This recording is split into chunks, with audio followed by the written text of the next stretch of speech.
Assalomu alaykum rahmatullohi va barakatuh. Sharq Turkistonlik aziz qarindoshlar.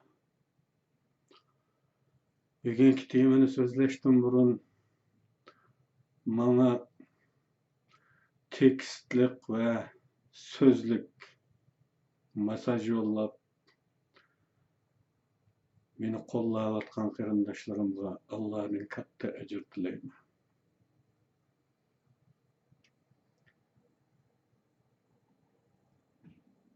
Bugungi tema milliy mavjudlikni saqlab qolish masalasi va yeziq haqidagi qarashlar haqida bir tugallama.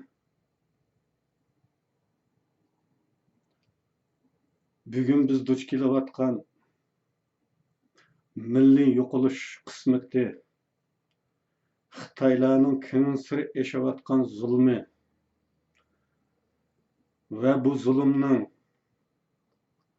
o'nlarcha natsist zulmidanmi o'tib ketganligi va biz dunyoda hech bir millat ko'rmagan, hech bir millat anglabma bakmagan zulm turlari bilan uchrashayotgan bir vaziyatda yeziq haqidagi qarashlar degan bu temani so'zlab o'tirishimiz balki ba'zi savollarga sabab bo'lishi mumkin.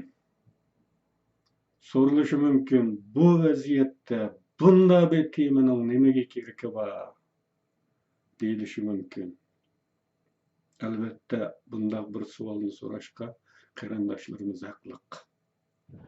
Bugun bizning bu vaziyatimizda milliy mavjudligimizni saqlab qolishga, siyosiy taqdirimizga bevosita aloqasi bo'lmagan temalarga gap qilib o'tirishimiz haqiqatan unamay tuttiragandek bir ish. Sababi men bu temani so'zlashga majbur bo'lishim o'tirg'im shunday bir tema chiqdi bir ara va buningda ba'zi xato yoki mujmalliklar, aniqsizliklar o'tirib qo'yilganligi uchun men buni so'zlashga va'da berib qo'ydim. Ko'pchilikning xabarida bor, men Facebook sahifasiga o'tgan asrning 30-yillarida nashr qilingan Yosh Turkiston jurnalining bir bet rasmini yo'llab qo'ygan edim. Va kelar qitimda so'zlayman dedim.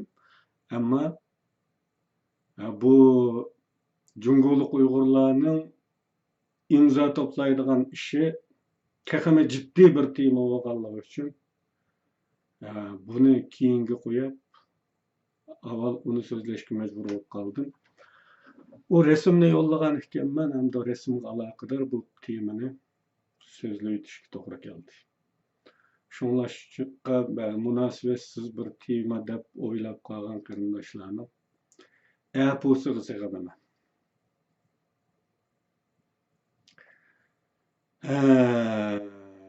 Takrorlayman, milliy mavjudlikni saqlab qolish masalasi va yeziq haqidagi qarashlar haqida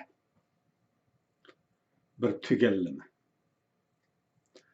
Milliy mavjudlikni saqlab qolish masalasi navbatda barliq Uyg'urlar eng ko'ngil bildigan bir masala bo'lib qoldi. Buningga siyosiy yo'llardan tortib oila ayollarigacha, tijoratdan tortib o'quvchigacha hamma Uyg'ur bir cho'chish ichida, bir jiddiyat ichida bu masalalarga ko'ngil bilib turibdi. Qarindoshlarimiz bu qo'rqinch qismatimizga misli ko'rilmagan darajada ko'ngil bilyapti.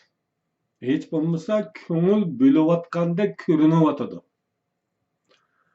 Bu vaqtdagi muhokamalar, mulohizlarning qanot yeyishi yaxshi bir avval. Buningga ulanib qismanlikda yeziq masalasimi talash tartishlarda video suhbatlar tilg'ilinib qelyapti. Bulardan diqqatimni qo'zg'agan ba'zi nuqtalar haqida bilganlarimni qarindoshlar bilan o'rtoqlashishni loyiq ko'rdim. Xitoylar Uyg'ur yezigini o'zgartirib o'tish ehtimolligi bormi? Bu savol. Endi bundaq bir savolni tug'dirgan masala bir ara bir munofiq Uyg'ur boshliqning Uyg'ur yeziqining to'tni zamonaviylashtirishga uyg'un kelmay qolganligi, yeziqni o'zgartirishning zarurligi to'g'risida yozgan bir maqolasi haqida bir xabar ishlangan radioda.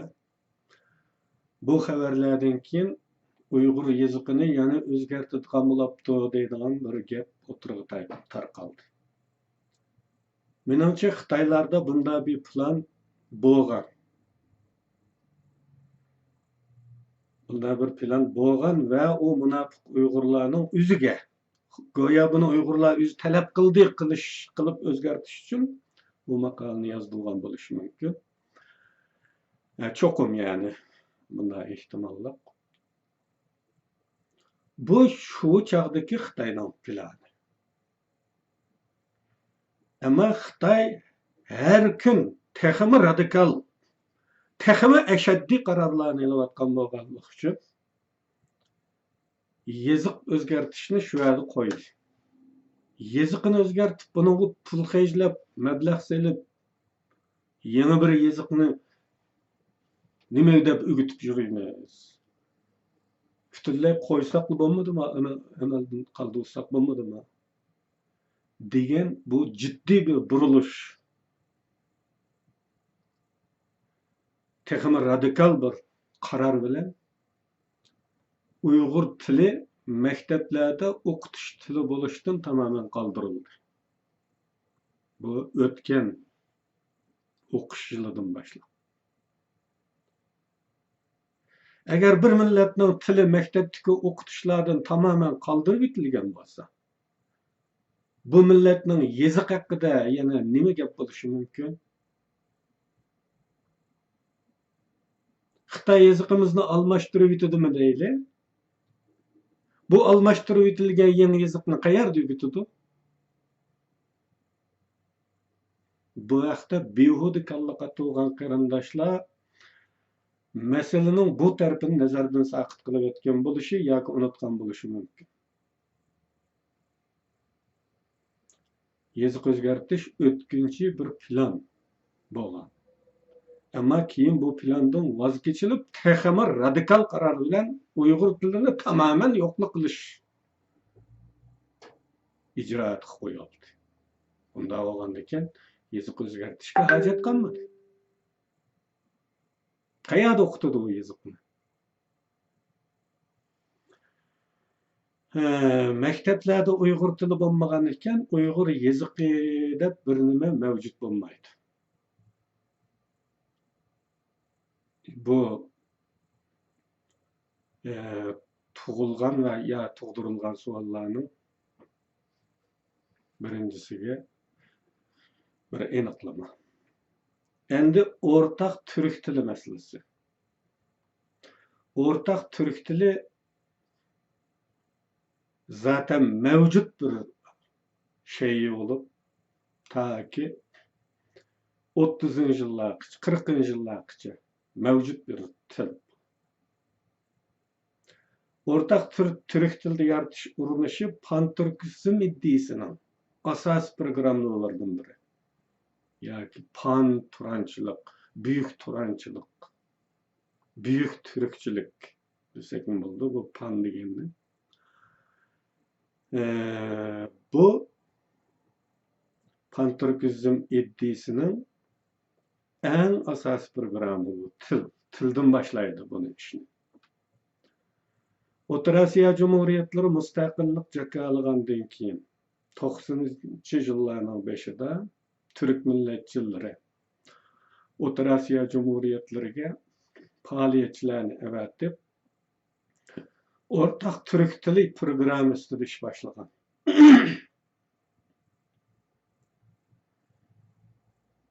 Bu faaliyetke bağan bevasitı katnaşkanlarning biri köpçülük tunuydigan İsmail Çingiz, Türkiye'deki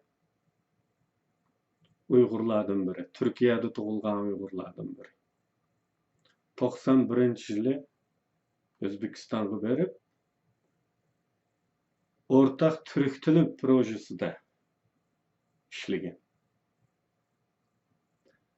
93-yili men ticaret bilan Toshkentda 3 ay, 4 ay kadar bir muddat turib qoldim. Bu jarayonda bozor aralab Ortak Türk Dili nomli bir broşurni uchirtib qoldim kitobchida. Va men bu broşurni oldim, turalg'imga ekitib o'qidim va keyin uni vatangimga aketganman o broşur. Ortak Türk Dili degan. Bu 91-yildan 93-yilgacha bo'lgan aralıqda Türkiye'den evetilgen adamlar tarafından O'rta Osiyoda elib berilgan bir faaliyet. Türkçülükке ait bir faaliyet. Gerçi bu yaş cumhuriyetler yeni kurulgan, yeni müstakillik jakalangan bu devletlerde tecrübe kazanmagan bo'lganlar uchun bu faaliyetlerge ma'lum chekli yo'l qo'ygan.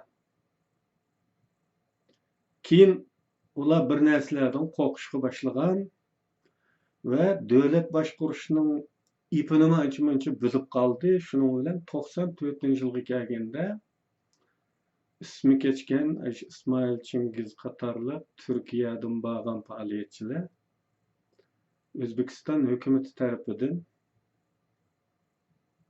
qarshi elinmaydigan kishilar tizimligiga kirgizilib, Türk elchisi bunun ichida O'zbekistondan chiqib ketishga majburlangan.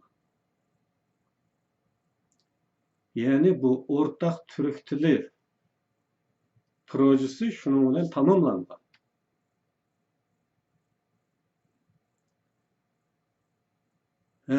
Endi men Ortak Türk Dili nomli shu broşurda ko'rganlarimni desem, esimda qolishicha, uningda bir matematikalik formulalar var. Ortak Türk Dili yaratishga ait. En ko'p nüfusluk dialektlarni asos qilib, ya'ni Türkçilerning qarashi bo'yicha bu Uyg'ur, Qirg'iz, Qozoq, O'zbek degan millat emas. Bir dialekt. Bir millatninki o'xshamagan talaffuz.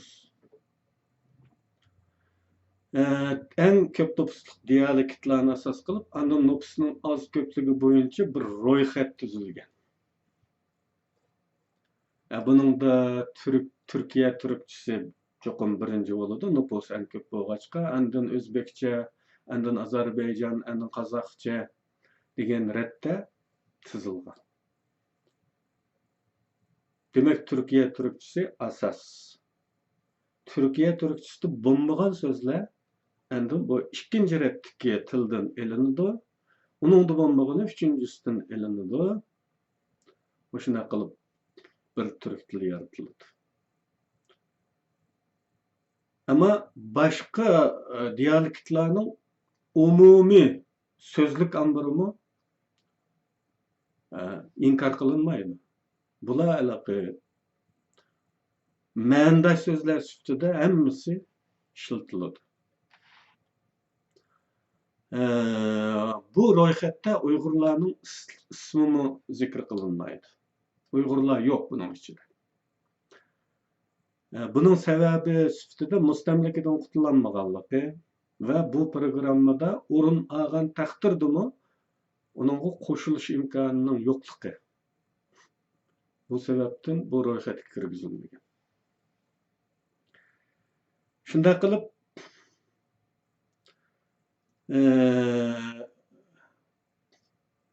Türkiye türkçesi asas kılıngan ve başka tillardaki okşaş sözler onunla koşumça halda. Manda söz süptede akır tızılıdığan bunlar bir til. Yani mesela dağ türkçesi birinci manası, endin Uygurça, Özbekçe tağ degan bolsa, u keyinki manası, onun ma'nodashi sifatida. Andin to, tau, Qirg'iz Qozog'cha. Bunun hemmisi ma'nodash söz sifatida saqlab qolindi, butun so'zlik ambiri. Ama birinci ma'nosi ishiltiladigan bolsa, turkcha ishiltiladi. Yani sözün asaslık lokomotiv şekli Türkiye Türkçesi, şu sözün başka Türk tillerdeki şekli ağzının ma'nodaşlanıp tızılıdı. Ma'nodaş söz deganini bilsizlar, o bir tilda o'xshash ma'noni bildiradigan, o'xshamaydigan bir muncha so'zlar bo'ladi.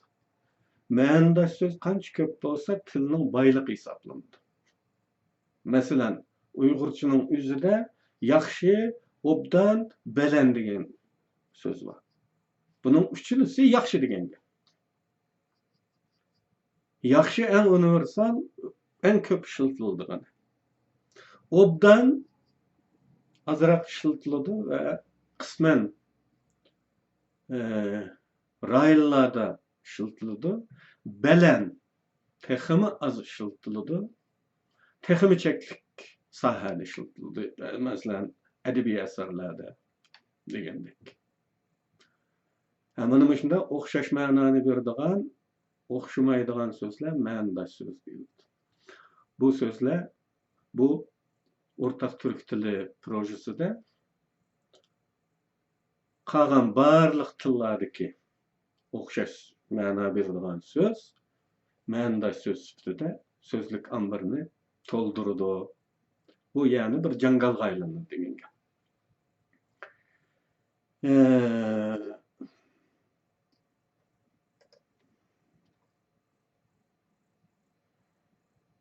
Shunda qilib bu projega hadimayli O'zbekiston hukumati ta'tir tepgan. Bu faaliyetçiler O'zbekistondan qo'g'lab chiqarilgan. Ya'ni qarshilanmaydigan kishilar tizimligiga kirgizilgandan keyin uning muddat belgilandi mancha kun ichida chegaradan chiqib ketdi. Yaqinda anglasam, texim mushu o'tgan yilda xat kelibdimish. 20 necha yil o'tgan vaqtida xat kelib, bu cheklamaning amaldan qoldirilganligini hamda O'zbekistonga kasb bo'lganligi. Bu kadar çekli. Şu çağlardaki hayacanlarda Özbekistan'da Yaş Türkistan namlı bir kitapını besilgan. Ben o kitapını setevelip okugan. Bu kitapta mı Türkçülük metgörüsteki makalalar var edi. Hatta kitapның iç muqabısında İslam Kerimov'ның begişlimisi mi bolgan. Deslapta aylar kızgınlık bildirgen bu hareketke. Bu belkim dastlabki chaqlardagi ish. Basmachilik hareketlari aqlangan.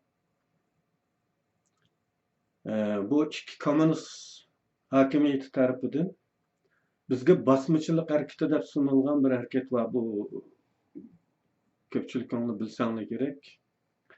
Kitap o'qiydigan bo'lgandan keyin bu basmachilik hareketi O'rta Osiyodagi oxirgi mustaqil davlatlarning Sovet armiyasi bilan tirkashgan qurolli kuchlarini ular bizga basmachi deb ta'riflagan. Biz uni basmachi deb qabul qilgan. Bu shu basmachilik. Yani o'rtaq turk tili harakati boshqa davlatlar tarafidan mu qabul qilinmagan. Anda ekan buni bundan keyin qabul qilinib vujudga chiqish ehtimoli mu yo'q hisobda. Çünkü Türklerni bir bütünlükte çoğun bir küç sifatida qarshi ko'rishni xohlamaydigan cho'ng kuchlar bundaq bir arzuning amalga oshishiga qilib turmaydiganligi, bugun til, kültür işidek görünüvatkan bu işning büyük turançılıkka ilip bardiganligini boshqalar bilmay qoladigan ish emas. Bu Türklarni bir butun bir kuch bo'lishdan uşaq parçalarga parçalagan cho'ng kuchlar bunun qaytadan birlikka kelishiga albatta qarab turmaydi. Bu siyosiy shunday. Buni masalan Xitoy xohlamdi, Xitoy xohlamaydi. Ruslar xohlamdi, xohlamaydi. Yevropa xohlamdi, xohlamaydi. Amerika xohlamaydi. Hatto musulmon qarindoshlarimiz bo'lgan arablar ham xohlamaydi. Xohlamaydi deganlik, ya'ni bu ishning vujudga chiqishiga putlakashon bo'ladi, buzg'unchilik qiladi, to'sqinlik qiladi degan gap. Yana bir tarafdan aytganda, 70 yillik kommunist tashviqoti aslida bir millat bo'lgan turklardan yangi millatlarga bo'ldi. 70 yıl bir vaqtni boshdan kechirgan, o'zini yangi milliy kimligi bilan tunuydigan yangi bir avlod borliqqa kelgan. Bir millat, bir turk degichi oldingi avlod dunyodan ketgan. Biz hammamiz bir millat deb tunuydiganlar dunyodan o'tdi. 70 yıl. Yangi bir avlod 70 yoshga kirdi bu 70 yıl deganda. Bugungi kunda mustaqil bo'lgan davlatlar o'zining yangi milliy kimligini texmi muhim o'ringa qo'ygan bir vaziyatda bo'lgachqa tarixni keyniga yandirishning mumkinchiligi bek umid baxsh emas. Texmi muhim bo'lgan shu nuqta shuki, bundaq arzudiki yoki bundaq arzu asosidagi programmalar hokimiyat sirti ommaviy tashkilotning tirishchanligi yoki xomxiyoli bo'lib, hech bir hukumat kun tartibga qo'ymagan ahvolda bu arzuning ishga oshishi texmi mumkin emas. Bu haqda amerikalik jurnalist, Wall Street'ning muxbiri, yozuvchi Hugh Pope Fatihlarning avlodi nomli kitobida Nursulton Nazarboyevni ziyorat qilgan jarayondagi mazmunlarni xotirlagan. Uning yozganiga ko'ra, shu chaqlarning Turkiya lideri Turg'ut O'zal Qozog'istonga borganda mushu mazmunlarni so'zlaganligini, ya'ni buyuk turanchilik, ya'ni bir millat, qaytadan bir millat holatiga kelish mazmunini so'zlaganligini, ammo Nazarboyev bir akidan aran qutuldik, yana bir ak tepuvog'imiz yo'q degan javobni berganlik. Ya'ni til va kulturimizdagi yiqillik hozirgi holatni saqlasimi shukr etishga tegishli. Bu xuddi markazdan qochish harakatiga o'xshash, fizikadagi markazdan qochish. Xuddi bomba portlagan vaqtidagi atrofga chachrash harakatiga o'xshash.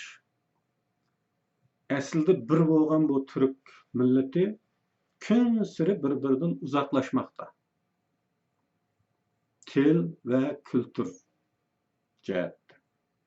Bu territoriya birligi, hokimiyat birligining bo'lmaganligidan shunday uzoqlashilgan ish. Agar bugungi holat saqlab qolingan taqdirdami, Allohga shukr etish lozim. Masalan,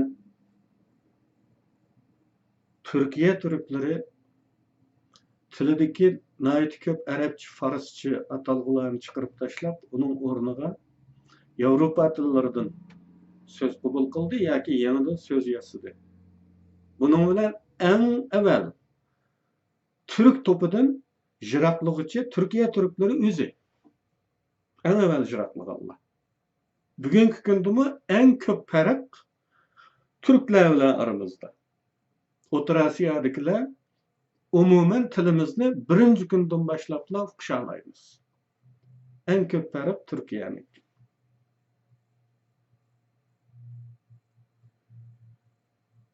Şunun üçünmü, kündün günge jiraklashqqa qaraganda bugungi holatmi nihoyat cho'ng bir ta'li hisoblanadi. Bugun o'zlarini boshqa millat hisoblashga 70 yil jarayonida ko'ndirilgan bu xalqlarning tutumlaridan qaraganda tarixning chaqini keyniga yondirish haqiqatan mumkin ko'rinmaydi. Yana bir nuqta tarixdagi o'rtoqlik haqidagi bayonlar haqida. Yana bir deydigan. Bu bayonlarda ma'lum xatolar var. İsmail Gasparali tashabbus qilgan tilda, dinda, fikrda birlik shuari hargizmi yeziqni o'z ichiga olmaydi. Bu esingizda bo'lsin. Chunki o zamonlarda yeziq bir edi. Bilasizlar? Yeziq bir o vaqtda. Bu yeziqni o'z ichiga olmaydi onun uchun. Yeziqning xafaligi yo'q yani. Yani Arab ilifbasini asos qilgan Chag'ataycha, bizi kültürümüzde Chag'ataycha deb atalgan yeziq qo'llaniladi. Hammalarga o'rtaq bo'lgan bir yeziq mavjud. Bu yerda birlik ekanmayotgan narsa fikr faqat. Uning uchun İsmail Gasparalining tashabbusi tili bir, dini bir bo'lgan turklarni bu birlik asosida fikr jihatdan birlik keltirish edi. İsmail Gasparalining asosliq tashabbusining yadrosi fikr birligi. Chunki din bir, til bir. O zamanda til bir, o'rtaq turk tili xafaligi yo'q.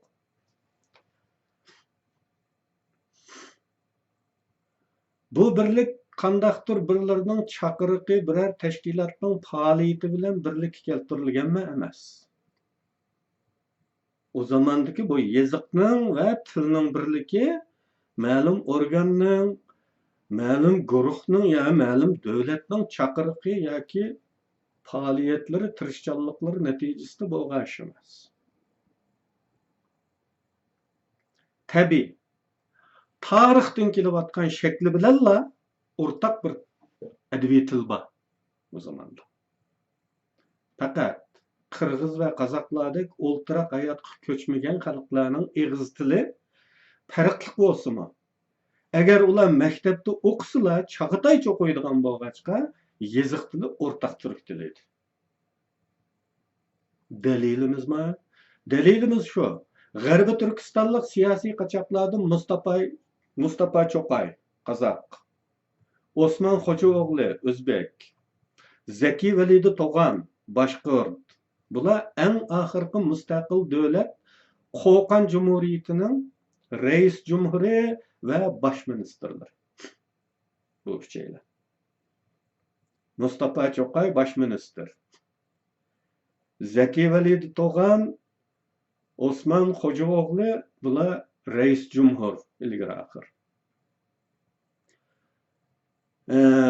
Bu bugungi kunda 3 millatga tava bo'lgan bu 3 odam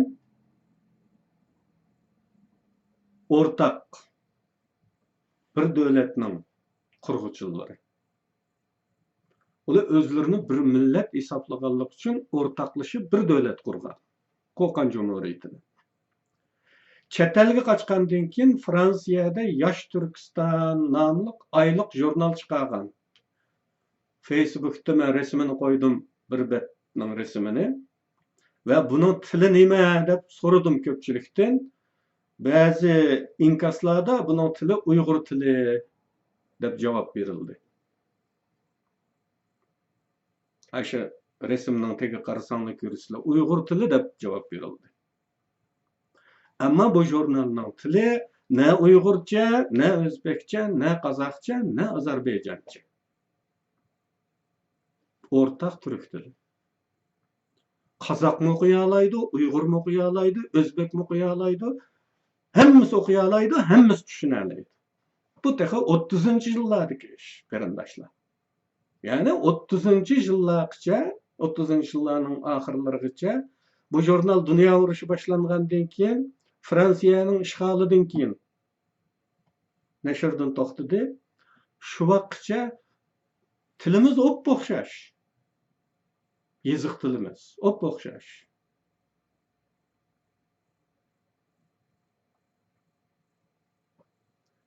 Bu jurnalning baş muharriri Mustafa Cho'qay. Ana o ko'rinib turdi, men yo'llagan betda ko'rinib turdi. Mustafa Cho'qay. Qozoq qarindoshlar. Onun tahririyatları Özbek, Başkur ve başkalar.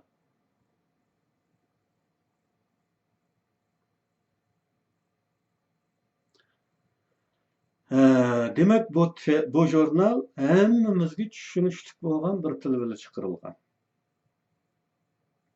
Bugunmi bu jurnalni o'qisak, uni tushuna olamiz. Bu jurnalda Mamtil Efendi Tevfik'ning maqolasi e'lon qilinganligi ma'lum. Buni nereden bildik? Uyg'ur zaminida degan bir kitobning xabarini radiodan anglagan bo'lsangiz kerak. Bu Almatı'da neşir kılıngan bir kitap. Aynı vakitte Şansisey hükümetiga maslahatçı qilib ivatilgan KGB'nin Uyghur casusi Mashur Ro'ziyev tarafidan yozilgan aslama.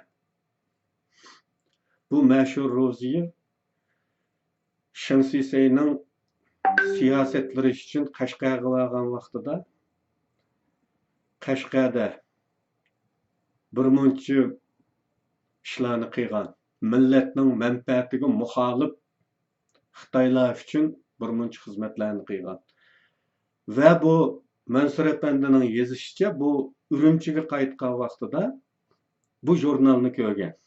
Fransiyada chiqadigan bu jurnal Mansur Efendi Qashqarga kelib, tekrar Urumchiga qaytqichi bo'lgan araliqda nashrdan chiqib, yo'q Urumchiga yetib borganki, bu jurnalda Kommunist Mansur Qashqarda nomli bir maqola, Mamtil Efendi tarafidan yozilgan bir maqolaning bu jurnalga besilib bo'lganligi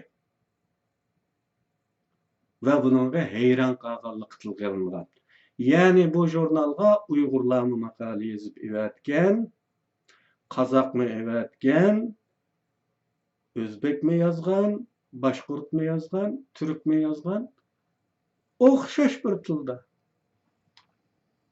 Yana boshqa, buningdan boshqa Mahmud Muhitmi bir parcha maqola e'lon qilingan. Bu maqola besilgan varaqchilar menda bor, bu jangaldan tepishning imkoni olmadi. Mahmud Muhitning resmimi bor bu betda. Bu maqola Mahmud Muhit'i Hindistonga qochib chiqqan chaqlarda yozilgan. Shu chaqlarda Hindistonga Xitoy uchun yordam faoliyati uyushtirishga kelgan İsa Yusuf bilan uchrashganligi, fikr ixtilofi sababidan İsa'ning Hindistondagi Britaniya hukumatiga chaqib qo'yib tutqun qildirganligi haqidagi bayonlar bor bu maqolada. İsmail Gasparali chiqargan gazetmi ana shu til dedi. Shu o'rtaq tilda. İsmail Gasparali o'zi Tatar. Ammo hamma turk qavmi o'rtaq tushunalaydi shu gazetnoma.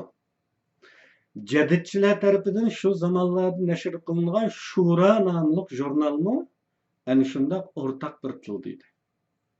Bu jurnalda Abduqodir Domollamni maqola e'lon qilibdi va bir mezgil shu jurnaldami o'zimi ishlagan muharrir bo'lib, Uyg'ur adiblarining asarlari ko'p chog'larda Qozonda besilibdi, xabaringlar bor.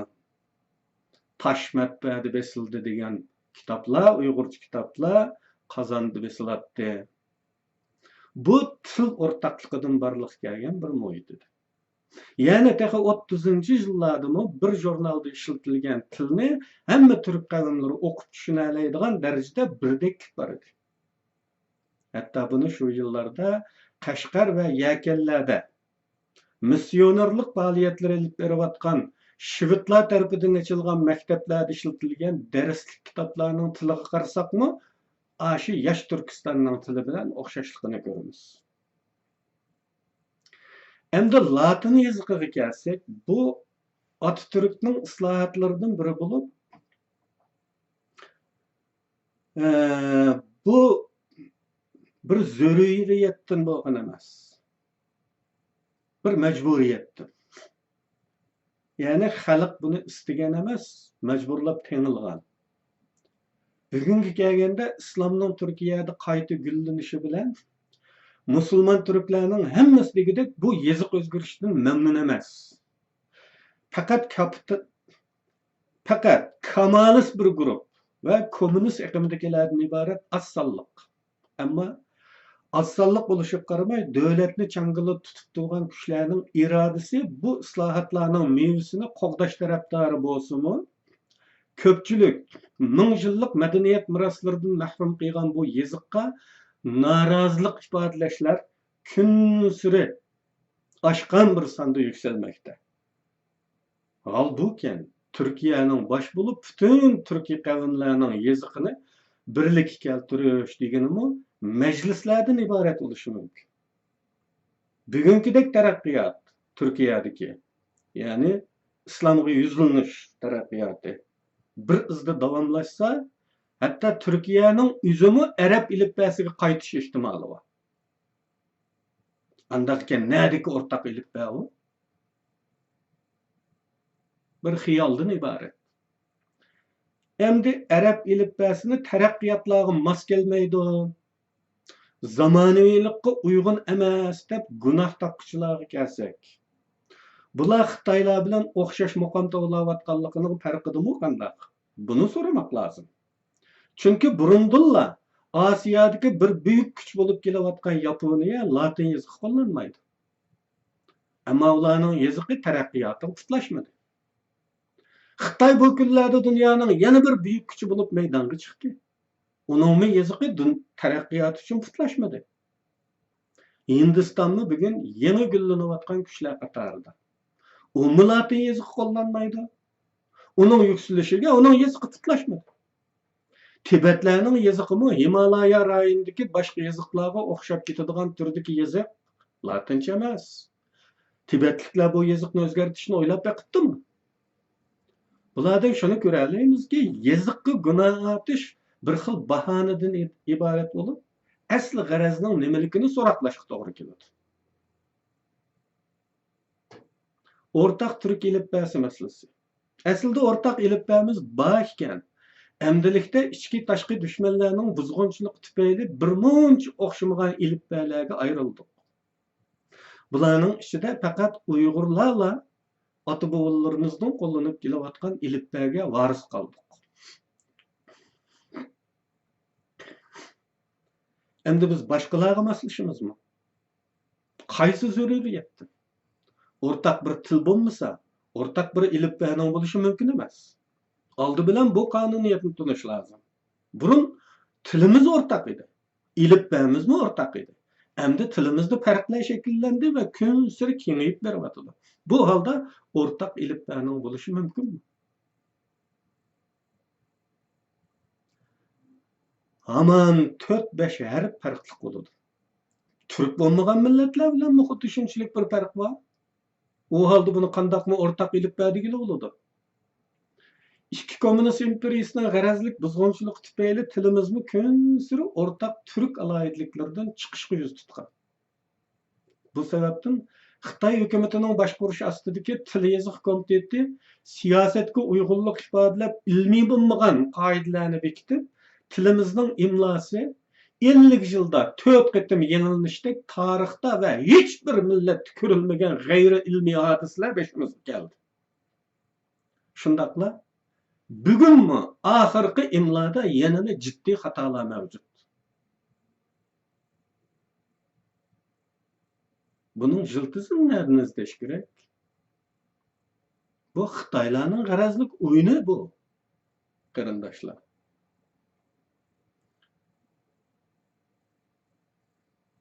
Buvimiz Mahmud Qashqari tunji ansiklopediyalik so'zlikni tuzgan. Divani lug'at Türk Türk tili divani. Türkiye tillar divani emas, qarindoshlar. Türk tili divani. Birli til. Bu Türkiye tillar, Türkiye tillar degan bu so'zmi hozirgi zamonning ehtiyoji uchun Xitoy siyosatidan qo'rqib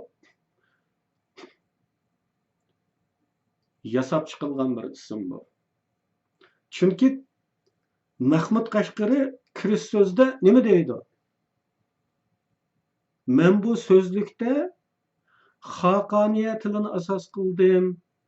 Xaqoniya tili butkul Türk qavmlarining ichida eng güzeli, eng boy, eng fasohatli bo'lganligi uchun Xaqoniya tilini asos qildim bu so'zlikda deb yozadi. Nima bu Xaqoniya tili? Qashqar shivisi. Qashqar shivisi.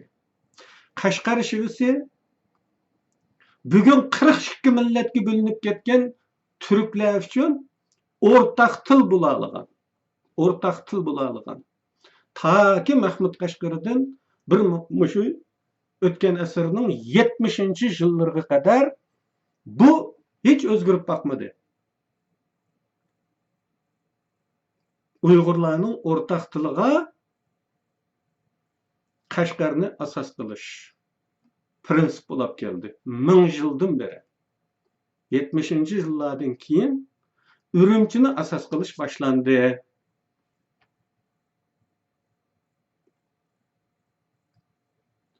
Bugun 42 millatga bo'lingan turklarning hammasiga o'rtaq til bo'ladigan bu Xaqoniya tili bugun Uyg'urlar uchunmi o'rtaq til bo'lishga yaramay qoldi. Nima uchun yaramay qoldi? Bu savolga javob izlamak lozim. Bu temaning tashriqi gaplar bo'lganligi uchun aşağıda qolsin. Uyg'urlar Latin alifbosiga ko'chish kerakmi? Bu masala haqida burun men qarashlarimni ifodalagan edim. Bugun yana takrorlashga to'g'ri keldi. Buning uchun kechiringlar, aslida yeziq degan til tovushlarini xotirlaydigan belgilardan iborat. U bir belgi.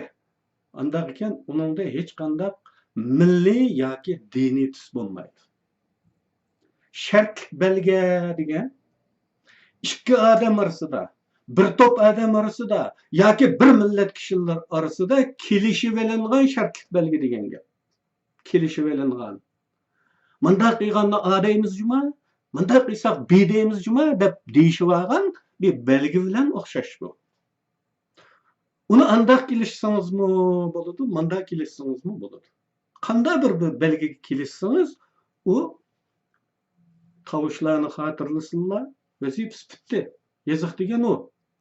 Ammo bugun bizning milliy vaziyatimizdagi noziklikdan aytganda, yeziqimizda milliy alohidlik mavjud.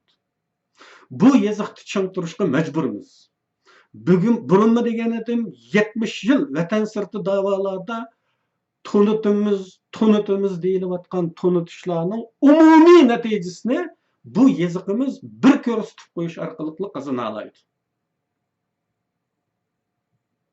Agar qiziqchi bir chet ellikka bizning yeziqimiz mana mundaq deb ko'rsatib qo'ysak, u chet ellikning tushunchisida hosil bo'ladigan hukmlar 70 yil ichida liderlarning nutqlariga tonutqanlarga barobar keldi. Bu yeziq bizning Xitoy territoriyasi ichida bo'lishimizning bir g'alatilik ekanligini bilindirdi.